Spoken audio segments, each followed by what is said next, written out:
जब पहली बार मेरा प्रीलिम्स क्लियर नहीं हुआ था, उस टाइम मैं साथ साथ जॉब भी कर रही थी एंड सारे वही जो मैंने मम्मा की बात करी वो सब कुछ दिमाग में रखते हुए जो काम के साथ साथ इतनी मेहनत करी थी, जब वो रंग नहीं लेकर आई एंड जब मेरे हाथ में प्रीलिम्स का रिज़ल्ट आया मैम, तो मुझे समझ में आया कि मेरे अंदर ही वो कुछ ऐसा खोट रह गया जो मैं खुद ही एनालाइज पूरे 1 साल जो मैंने पढ़ाई करी थी वो नहीं कर पाई। और साथ साथ फिर क्योंकि मैं धीरे धीरे मन भी बना रही थी कि अब मुझे जो खुशी चाहिए अपने काम से, क्योंकि हमें ज़िंदगी भर वो करना है एंड मैं शुरू से ही ऐसा रखती थी कि 10 साल बाद जो मैं कर रही हूँ क्या मैं उससे खुश होंगी, जो मैं अभी काम 10 साल के लिए मेकअप कर रही हूँ। एंड मेरे को उसका आंसर हमेशा ना ही आता था अपने दिमाग से। तो 1 महीना लगा मुझे, काफ़ी सोचना समझना पड़ा कि क्या पता ये मेरे लिए बना ही ना हो रास्ता, क्योंकि आपको बाहर से कोई बोले और जब फिर आप भी खुद को बोलें और फिर वो सामने रिज़ल्ट नज़र ना आए, तो एक जो अंदर से खालीपन महसूस होने लग जाता है, वो मैम सबके साथ होता है और वो मेरे साथ भी हुआ।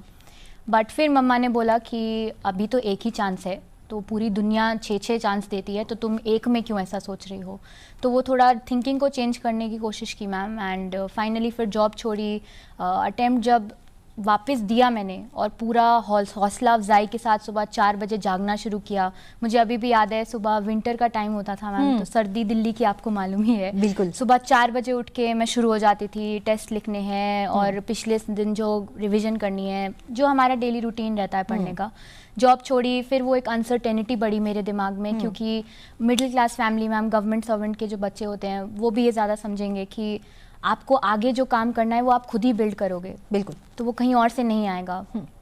फिर जब ये सब कुछ मेरे सामने आया एंड फिर एक लिस्टलेसनेस, एकदम खाली सी ज़िंदगी सामने देखने लगी, अगर ये नहीं हुआ तो क्या होगा। तो उस चक्कर में और मेहनत बढ़ाई मैम, थोड़ा साथ साथ और भी चीज़ें स्टार्ट रखी मैंने, ताकि अगर ये काम ना करे तो वो करूं। फिर मैम जब फाइनली प्रीलिम्स निकला, जो मुझे लगता था मेरे लिए सबसे कठिन जो स्टेज है वो प्रीलिम्स ही था,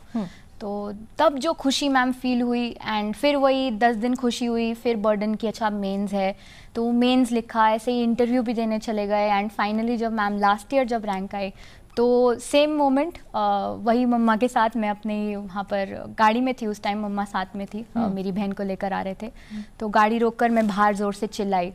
एंड इसी तरह इस साल मैम फिर थोड़ा, क्योंकि माइंडसेट बदल गया था, प्रेशर और थोड़ा मुझे अंदर से मैंने खुद क्रिएट किया एंड बाहर से भी थोड़ा फील हुआ।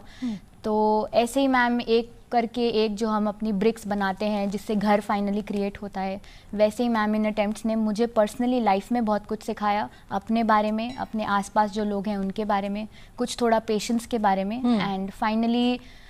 अपने आप को